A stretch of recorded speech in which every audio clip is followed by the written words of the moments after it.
नमस्कार, मैं विकास। आज फिर से एक बार जो है ठीक। अच्छा, आज पहले एक बात बता दें, जो है सभी लोग जो है जब वीडियो देखेंगे तो नीचे कमेंट बॉक्स में जो है कुछ ना कुछ जो है कमेंट जरूर करेंगे, जिससे हमको पता चल जाए कि कितने लोग वीडियो देख रहे हैं। ठीक, या मान लो अगर हम कोई क्वेश्चन दे रहे हैं जो है तो उसका आंसर उसमें जो है कमेंट बॉक्स में लिखेंगे। समझ गया ना? वीडियो के नीचे जो कमेंट होगा उसमें जो है सभी लोग कमेंट करेंगे, जो जिससे हमको पता चलता रहे जो है कितने लोग देख रहे हैं। ठीक, चलो अच्छा जो है देखते हैं आज क्या। वैसे मेन टॉपिक हमारा है नॉर्मल समीकरण। ठीक, लेकिन इसके पहले जो है जो कल हम पढ़ाए थे जो है नॉर्मलता। ठीक, नॉर्मलता, इसी पे एक ये जो है अच्छा सा क्वेश्चन दिख गया, इसको करवाया नहीं है नोट्स में जो है। तो इस क्वेश्चन को जो लोग कर चुके हैं या देख चुके हैं, एक बार पॉज करके वीडियो को जो है सॉल्व करो, तब आगे वीडियो देखना है। ठीक, और जो लोग नहीं कर पा रहे हैं इसको समझे जो है क्या कहा। देखो, कहा जा रहा है कि HCl अम्ल के दशांश तुल्यांकी भार को 100 ml जल में घोला गया। ठीक है, तो ज्ञात क्या करना हमको? नॉर्मलता। देखो, नॉर्मलता अगर निकालनी है तो फार्मूला क्या बताया गया था? नॉर्मलता इक्वल टू विलेय का भार अपान विलेय का जो है तुल्यांकी भार इंटू विलयन का आयतन लीटर में। ठीक, ये फार्मूला था, क्योंकि परिभाषा पढ़े ही होगी जो सब लोग। ठीक, उसी से फार्मूला बनाया गया था जो, या इसी को जो है हमने कहा था ऐसे लिख सकते हो, भार बटे अणुभार इंटू आयतन, और यहाँ पे क्या हो जाएगा? संवेगता। ठीक, अब अगर क्वेश्चन में तुल्यांकी भार दिया गया होगा तो इस फार्मूले से लगा देंगे। अगर क्वेश्चन में भार और अणुभार की बात हो रही होगी तो इस फार्मूले से लगा देंगे। ठीक है, अब क्वेश्चन को अगर ध्यान से देखो तो इसमें ये दिया गया है विलेय। समझ लेना एक बार पहले से, ये कोई विलयन है और इस विलयन में जो जल है यानी विलयन का जो आयतन है वो कितना है? 100 ml, और इसके अंदर एक विलेय डाला गया है। विलेय कौन सा है? विलेय कौन सा है? HCl। ठीक, अब ये HCl कितना डाला गया क्वेश्चन में कहीं पर नहीं लिखा हुआ है कि ये HCl कितना डाला गया, तो हम जान कैसे पाएंगे इसमें वेट W कितना? तो उसके लिए जो ये लाइन पढ़ो, करें HCl अम्ल के दशांश तुल्यांकी भार को, भार यहाँ पे लिखा हुआ, उसके पहले क्या लिखा हुआ? दशांश तुल्यांकी भार। कहने का मतलब इस क्वेश्चन में जो W का मान होगा, ठीक है, वो कितना रखा जाएगा? जो HCl है उसका जो तुल्यांकी भार है उसका 1/10 भाग, यानी W बराबर क्या है? HCl का जो भी तुल्यांकी भार होता हो, ठीक है, उसका 1/10 भाग, मतलब इसका 1/10, 10 अंश, मतलब समझ रहे होगे। ठीक है, अब देखा जाए HCl का तुल्यांकी भार कितना होता है, तो कल ही बताया था निकालने को। एक अम्ल है तो अम्ल का तुल्यांकी भार निकालने के लिए क्या बताया था? इसका अणुभार निकालोगे तो 1 + 35.5 कितना हो जाएगा? 36.5 अपान संयोजकता कितनी हो जाएगी? 1। यहाँ पे 1 रख दोगे। ये मैं कहने का मतलब जो है इसका जो तुल्यांकी भार है कितना आएगा? 36.5।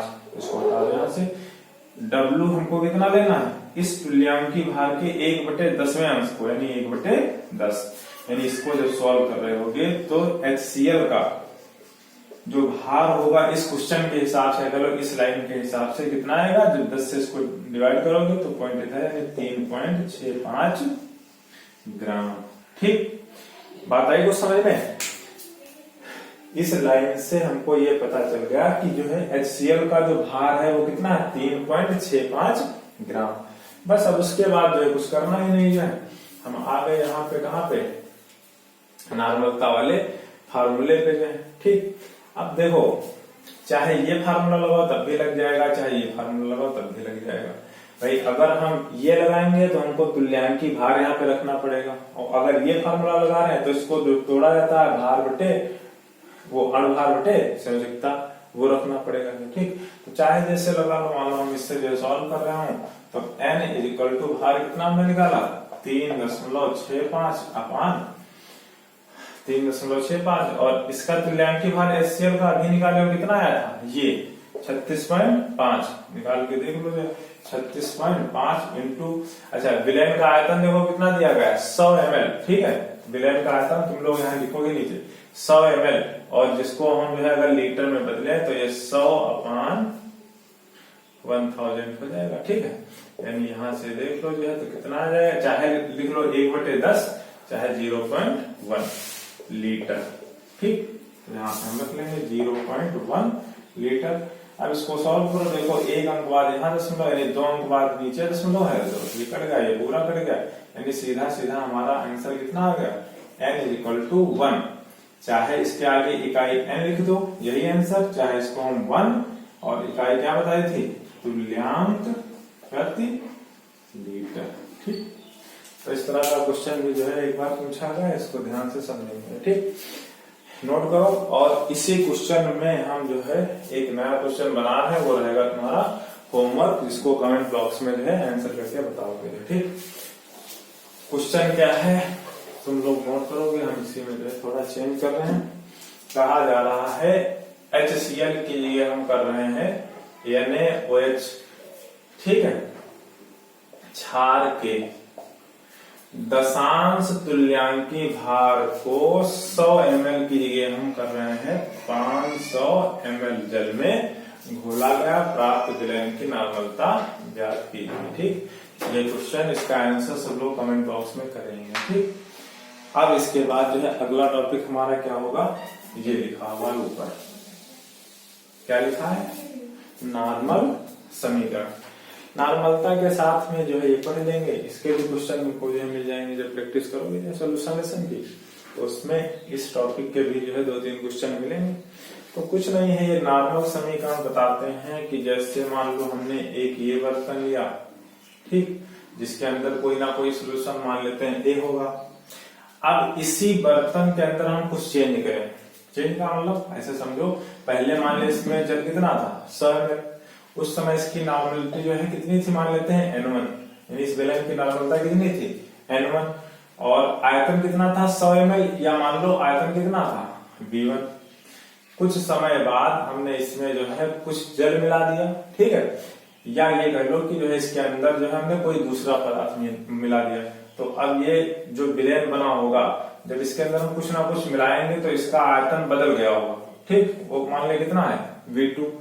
तो इसकी जो इस विलयन की जो नॉर्मलता होगी वो n1 नहीं रहेगी, कुछ चेंज हो गई होगी, या तो कम हो गई होगी या तो ज्यादा हो गई होगी, तो मान लेते हैं वो क्या हो गई n2। तो बस यही जो है, ये विलयन मान ले A और ये विलयन मान ले B, तो इन्हीं दोनों विलयन, ठीक। क्वेश्चन में ऐसा समझाया नहीं जाएगा, क्वेश्चन को पढ़ के हमको समझना पड़ेगा कि क्या क्या कह रहा है, ठीक। तो समझ गए होंगे कि जो है जब ऐसा कहा जाए कि एक विलयन की नॉर्मलता जो है, ठीक है, इतनी है, इसका आयतन इतना है, और इसमें कह रहे हैं कि जल इतना मिलाया गया, तो नॉर्मलता कितनी हो जाएगी। या कहेंगे एक विलयन का आयतन इतना है, इसकी नॉर्मलता खुद दे देंगे, और कहेंगे बताओ इसमें कितना जल मिलाया जाए कि नॉर्मलता ये हो जाएगी, ठीक। अभी क्वेश्चन जो करवाएंगे जो, तो अब इन दोनों का अगर कंपेयर करें तो इसके अंदर हमने कौन कौन से सिंबल यूज किए, n1 और v1, यहाँ पे n2 और v2। ये n1 और v1 क्या है, ये इस विलयन की नॉर्मलता और ये आयतन, ये इस विलयन की नॉर्मलता, ठीक है, और ये इस विलयन का आयतन। तो n1 इंटू v1 बराबर n2 इंटू v2, ठीक। बस यही है हमारा क्या नॉर्मल समीकरण। कितने याद रखना, n1 बराबर n2 v2। अच्छा, कभी कभी क्या होता है, नॉर्मलता की जगह पर जो है मोलरता का भी यूज रहता है, ठीक। जब थोड़ा कठिन क्वेश्चन बनाया जाएगा तब पढ़ना हमको, यही नॉर्मल समीकरण यही है, n1 बराबर n2 v2। लेकिन कभी कभी क्वेश्चन में नॉर्मलता ना देकर के मोलरता देते हैं, ठीक। तो क्या किया जाएगा, इसी क्वेश्चन में थोड़ा चेंज किया जाएगा, जैसे कल बताया था हमने, मोलैरिटी इंटू संयोजकता इज इक्वल टू किसके बराबर होता है, नॉर्मलिटी के। तो इसी क्वेश्चन को अगर हम चेंज करें तो जहां पर नॉर्मलता लिखा है, ठीक है, देख लो, जहां पे नॉर्मलता लिखा है वहां पे क्या लिखा जा सकता है, मोलैरिटी इंटू संयोजकता, ठीक। रखेंगे नहीं, अपने आप समझ जाना, जब भी कभी ऐसा हो तो यूज कर सकते हैं। यानी इसी n1 v1 बराबर n2 v2 को अगर नॉर्मलता ना दी गई हो, मोलरता दी गई हो, तो n की जगह पर हम क्या रखेंगे, यानी कि n1 की जगह पर हम क्या रखेंगे, m1 into n1 into v1 equal to m2 into n2 into v2। ठीक, समझ गए होंगे? नहीं समझ में आया तब भी ज्यादा दिक्कत वाली बात नहीं, वो नॉर्मलिटी और मोलरिटी के संबंध वाले से समझ जाओगे। ठीक, अच्छा एक चीज और यहीं पे समझो, ये तो हमने ये बताया कि जो है एक विलयन है उसके अंदर कोई एक पदार्थ मिला है। ठीक, अगर कहीं पर कुछ ऐसा हो, आप समझना, ठीक, अगर कहीं पे कुछ ऐसा हो कि एक ये हम जो है ले रहे हैं बड़ा सा बर्तन, अब इसके अंदर 2-3 पदार्थ मिला दिए जाए, जैसे यहां से कहा जा रहा कि एक कोई पदार्थ मिला है जिसकी नॉर्मलता कितनी है, मान ले n1, और जिसका हमने आयतन लिया कितना v1, और b यहाँ पे कोई पदार्थ मिला रहा है जिसकी नॉर्मलता मान ले कितनी है n2 और आयतन कितना है v2। वैसे यहाँ पे कोई c पदार्थ मिला रहा है, ठीक है, विलयन मिला रहे हैं जिसकी नॉर्मलता कितनी है n3 और आयतन कितना है v3। किसमें, एक ही बर्तन के अंदर मिलाया, ये मान ले जो है बड़ा सा बर्तन तैयार हो गया। ठीक, अब इस पूरे विलयन की हम मान ले नॉर्मलता कितनी हो गई है n टोटल होगा किसका, n1 plus n2 plus n3 का, और इस विलयन का पूरा जो आयतन हो गया होगा वो कितना मान ले v, जो किसके बराबर होगा v1 plus v2 plus v3। तो इस तरह से जब कहा जाए कि एक ही बर्तन में जो, ठीक है, 2 या 3 जो है विलयन मिलाए गए हैं अलग अलग नॉर्मलिटी की, अलग अलग आयतन के जो है, तो कहेंगे पूरे विलयन की नॉर्मलता या कह देंगे आयतन बताओ। तब इसी क्वेश्चन को हम थोड़ा चेंज कर देंगे, क्या हो जाएगा, इसको बराबर लाना है हमको कि n1 nv के बराबर लाना है, यानी जो कुल विलयन है उसकी नॉर्मलता और आयतन को हमें बराबर लाना है किसके, जितने इसके अंदर मिलाए गए हैं। मान लेते हैं हमने 3 मिलाया, तो n1 v1 plus n2 v2 plus n3 v3 plus, और मान लो 4 हो 5 हो तो प्लस डॉट डॉट कर दो, ये बराबर होगा किसके, nv के। ठीक, समझ में आ गया होगा जो हम बताना चाह रहे हैं। नहीं समझ में आया तो पहले एक सवाल लेंगे इस फार्मूले पे, फिर एक सवाल लेंगे इस फार्मूले पे। ठीक, समझने की कोशिश करना, इसको नोट करो, हम मिटा रहे हैं। जिसको समझ में आ गया है, ठीक, वो सवाल जैसे हम लिख लेंगे वैसे तुरंत तुम वीडियो पॉज करके लगाओगे पहले। ठीक, क्वेश्चन हमने एक लिखा, बहुत सिंपल है, कहा जा रहा है n/10 HCl। ठीक, n/10 HCl के 500 ml में कितना जल मिलाया जाए, जल मिलाया जाए, ध्यान समझना करें, कितना जल मिलाया जाए, ठीक है, मिलाया जाए कि विलयन विलयन की नॉर्मलता n/20 हो जाए। ठीक, अब देखो इस तरह के क्वेश्चन जो है ये प्रैक्टिस से ही आएगा कि जो है किसमें हम नॉर्मल समीकरण लगाएंगे, किसमें नॉर्मलता लगाएंगे। देख लो क्वेश्चन पढ़ के ही पता चल रहा है। अच्छा, इस कैपिटल N का मतलब समझ में आ रहा हो, n/10 का मतलब है, इस चीज को फिर अलग से समझ लो, n/10 का मतलब है, इसको हम ऐसे भी लिख सकते हैं 1/10 n। कहने का मतलब इस n के पहले जो लिखा हुआ है वो नॉर्मलता है विलयन की, ये इकाई है, इसी को जो है बस इस तरह से लिख दिया जाता है। ठीक, अब ये देखो समझने के लिए कि नॉर्मल समीकरण लगाएंगे कब, तो क्वेश्चन में जब तुमको 2 बार नॉर्मलता दिख जाए, ठीक है, या कहते हैं 2 बार आयतन की बात कर रहे, तो समझ जाना कि हमें नॉर्मल समीकरण ही लगाना है। अच्छा, समझो क्या रहा है क्वेश्चन, जो लोग लगाना चाहे पहले पॉज करो, वीडियो लगाओ, ठीक है, फिर समझो। क्वेश्चन का क्या रहा, करे n/10 HCl के 500 ml में, यानी हमने एक विलयन ले लिया, कितना है 500 ml, किसका विलयन है, HCl का, कहने वाले इसमें HCl भरा हुआ है आधा लीटर, ठीक है, जिसकी नॉर्मलता बताना है कितनी है 1/10 n। ठीक, कह रहे हैं कि में, यानी अब इस विलयन में कितना जल मिलाया जाए इस समय जो है अगर हम बात करें इस विलयन की तो जो V1 है वो कितना होगा बताओ 500 ml। अच्छा यहाँ पे कंपेयर किया जा रहा है तो हमें ml को लीटर में बदलने की कोई जरूरत नहीं है, चाहो बदल भी सकते हो लेकिन बदलोगे तब भी आंसर आएगा, नहीं बदलोगे तब भी, क्योंकि जब कंपेयर करेंगे तो जब इधर बदलेंगे तो उधर बदलना पड़ेगा तो कट जाएगा। तो ठीक, तो यहाँ पे ml में रहने देना। अच्छा जो इस समय विलयन है उसका जो आयतन है V1 कितना है 500 ml, N1 कितना है, यानी इस समय इस विलयन की नॉर्मलता कितनी है N1 है 1/10। बात समझ में आई। अब कहा जा रहा है कि इसमें कुछ जल मिलाया गया होगा, पता नहीं कितना मिलाया गया, मान लेते हैं ये कुछ इसके अंदर जो है जल मिलाया गया। अच्छा जब जल मिलाएंगे कुछ ना कुछ तो मिलाएंगे तो ये आयतन का जो है 500 ml रहेगा नहीं, कुछ ना कुछ बढ़ जाएगा। तो मान ले हम आयतन उस समय V2 बराबर कितना हो गया होगा V हो गया होगा। ठीक, कितना मान रहे हैं V, काटने के लिए आप कुछ x मान लो, कुछ भी मान सकते हो, यानी जब इसके अंदर हम कुछ जल मिला चुके होंगे ठीक, तो इस विलयन का आयतन कितना हो गया होगा V2, जिसको हम मान रहे हैं कितना हो गया होगा V, यानी कहने का मतलब ये हुआ होगा 500 प्लस कुछ ना कुछ मिलाया जो मिलाया गया होगा H2O। इस पूरे को हम क्या मान के चल रहे हैं V, ये समझ गए ना, नहीं लास्ट में आंसर समझने का कैसा है, इसको हमने मान लिया V। जब मिलाया गया होगा, जब आयतन इसका कितना होगा V2, तो इस विलयन की नॉर्मलता क्या इतनी रहेगी नहीं, कुछ ना कुछ बदल गई होगी, तो बदल के कितनी हो गई लिख दिया गया है 2, यानी N2 बराबर हो गया है हमारा 1/20। बस अब समझ में आ गए। देखो चार चीजें हमको दिख गई। अब यहाँ पे हम क्या लगाएंगे, नॉर्मल इक्वेशन लगाएंगे। ठीक, नॉर्मल इक्वेशन कौन सी, N1 V1 बराबर N2 V2।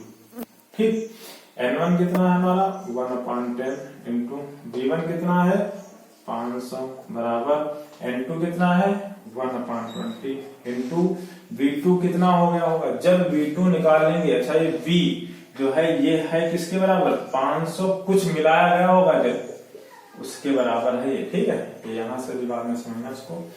अच्छा इसको हम काटना चाहें तो काट सकते हैं, जो ये कट गया। ठीक, तो यहां से V2 बराबर कर निकालें तो कैंची गुणा करके V2 बराबर हो गया 50 गुणे 10 20 5 दूनी 10 यानी कि 1000 ml।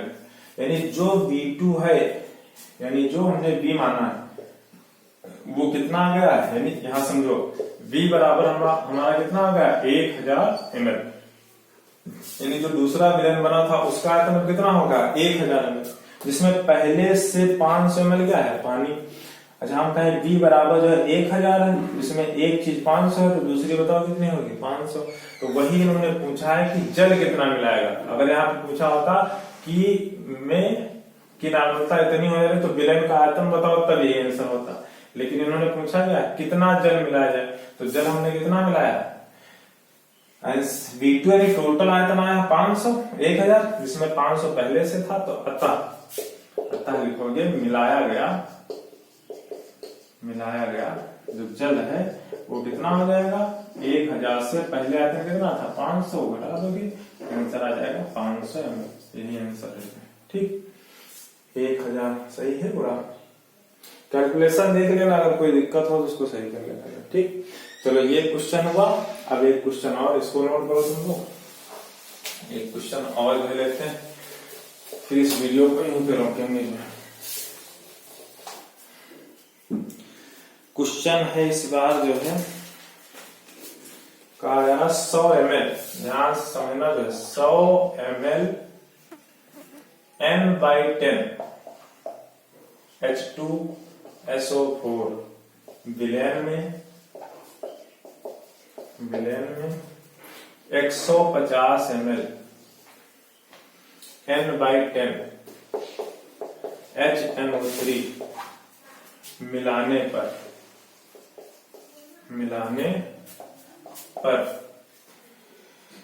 मिश्रण की नॉर्मलता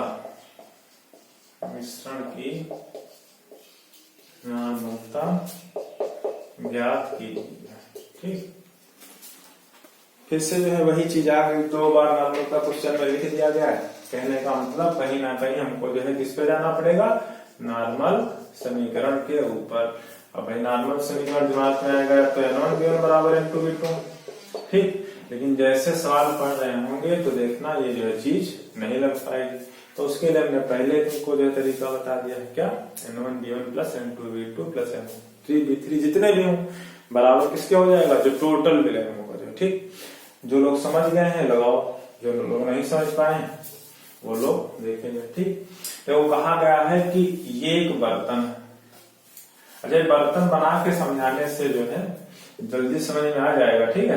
तुम लोग एग्जाम में जो है बनाओ, चाहे ऐसे जो है डायरेक्ट लिखना, समझने के लिए साइड में रख के बना सकते हो, ठीक है। ये एक बर्तन है जिसके अंदर 100 ml जो है क्या है, H2SO4। यहाँ पे 100 ml H2SO4 है, ठीक है। जिसकी नॉर्मलता भी दी गई है, कितनी है, n/10, ठीक। विलेन में कह रहे 150 ml, यानी इसी के अंदर, अब देखो एक ही विलेन के अंदर 2 विलेन मिलाए जा रहे हैं, ठीक है। इसी के अंदर हमने 150 ml जिसकी नॉर्मलता कितनी है, n/10 HNO3। अच्छा, दोनों अम्ल है, ये भी अम्ल है, ये भी अम्ल है, ठीक है। तभी ये फार्मूला लग पाएगा, नहीं तो नहीं लग पाता। जो है मिलाया गया, अब मिलाया गया तो ये एक मिश्रण बन गया होगा, वही उन्होंने कहा है, एक मिश्रण बन गया, ठीक है। जिसकी हमें कह रहे हैं कि नॉर्मलता बताओ। भाई ऐसे समझो, 2 बार देखो, एक आयतन दिया, इसको मान लेते हैं ये, चलो पहले दिया गया था तो इसको मान ले हम V1 है, और इसको मान ले हम क्या है, N1 है। ये मान ले क्या है, V2 है, तो ये क्या है हमारा, N2। तो अब N1 V1 N2 V2 सब दिया गया, तो कैसे काम चलेगा। तो ये पूछ भी तो नहीं रहे, कह रहे हैं ये मिलाया गया। अब इस पूरे विलेन की, जो पूरा विलेन है, इसका कुछ ना कुछ आयतन रहा होगा, जिसको हम मान ले क्या, V, ठीक है। अच्छा, ये V रहा कितना होगा, जो 100 प्लस 150, यानी इस टोटल विलेन का जो आयतन कितना हो गया होगा, दिख रहा साफ साफ, 100 ml पहले से था, 150 ml बाद में मिलाया गया, वही जोड़ लेंगे जो कितना आ जाएगा हमारा 250 ml। पूरे मिश्रण का जो आयतन है, ठीक है, वो कितना हो गया होगा, 250 ml। और इसी तरह इस विलेन की कुछ ना कुछ नॉर्मेलिटी हो गई होगी, n। अब ये n जोड़ मत देना कि जो है n/10 प्लस n/10 जोड़ देगा यही हो जाएगी, नहीं, ऐसे नहीं आएगी जो, ठीक है। पूरे विलेन का आयतन मालूम हो गया, पूरे विलेन की नॉर्मलता बतानी है, जिसके अंदर 2 हमने विलेन मिलाए हैं, जिनका आयतन दिया गया है, जिनकी नॉर्मलता दी गई। तो ऐसी कंडीशन में वही फार्मूला n/v, यानी पूरे विलेन की नॉर्मलता इनटू पूरे विलेन का आयतन बराबर होगा इसके अंदर जितने भी जो है विलेन मिलाए गए होंगे, जैसे N1 V1 plus N2 V2, 2 ही मिलाए गए, बस यहीं तक रोक देंगे, ठीक है। अब पूरे विलेन की हमको नॉर्मलता निकालनी है, यही तो कहा है, मिश्रण की नॉर्मलता निकालनी है। V पूरे विलेन का आयतन है, कितना होगा ये निकाल के हम बता दिए हैं, ठीक है, 250। N1 V1 चाहे इसको मान लो चाहे इसको मान लो, हमने इसको मानना है, तो N1 V1 N कितना है यहाँ पे, N1 कितना है 1/10, V1 कितना है यहाँ पे 100 ml, प्लस N2 कितना है फिर से 1/10 इंटू V2 कितना है 150। अलग अलग सॉल्व कर लो तो ये कितना हो जाएगा, ये n इंटू 250 इक्वल टू यहाँ पे हुआ 10 प्लस यहाँ पे 15, ठीक। जोड़ लेंगे इनको जो कितना आ जाएगा 25, तो n इज इक्वल टू हमारा आ जाएगा 25/250। तो ये पूरा कर गया 1/10, 1/10 को हम क्या लिख सकते हैं 0.1। इकाई क्या रखोगे, नॉर्मलता निकालनी है तो डायरेक्ट n लिख दो, बस काम खत्म, ये आंसर हो गया, तुल्यांक प्रति लीटर। आई बात समझ में, अगर आई तो ठीक है। अब नॉर्मलता, नॉर्मल समीकरण, मोलरता, ठीक, ये 3 चीजें लगभग क्लियर हो गई हैं। तो इनके सवाल अगर कोई बुक है तो उससे लगाओ, नहीं है तो यही क्वेश्चन बार बार प्रैक्टिस करोगे, ठीक है। या अनसॉल्व कहीं से देखो मिल जाए तो उससे जो है लगा सकते हो, ठीक।